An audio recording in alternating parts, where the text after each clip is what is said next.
आज मतदान करून आलेला आहात. काय आवाहन कराल? अजून पाहिजे तसं मतदान होत नाहीये. होत नाही असं वाटतंय तुम्हाला?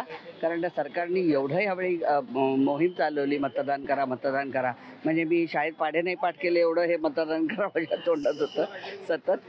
त्यामुळे मी मतदानाचा हक्क नेहमीच बजावते. जायचा प्रोग्राम बाहेर जायचा ठरला होता, आता माझ्या फ्रॅक्चरमुळे ठरलं, पण कॅन्सल केलं मी ते. पण 20 तारीख ही अशी कोरून ठेवली होती आमच्या डायरीत महत्त्वाची.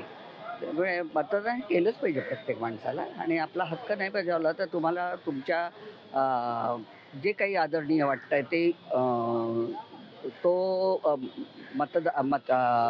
आमदार खासदार काय म्हणतात ते उमेदवार उमेदवार निवडून यायला पाहिजे. आपल्यासाठी चांगलं काम करणारे उमेदवार आहेत. निवडून द्या तुम्ही, तुमचा हक्क आहे, तुम्ही बजावा. आणि बायकांना स्पेशली सांगते, घरी नुसत्या पोळ्या नका लाटू, इथे घेऊन या, लाटणं घेऊन या आणि आपलं मतदान करा. धन्यवाद.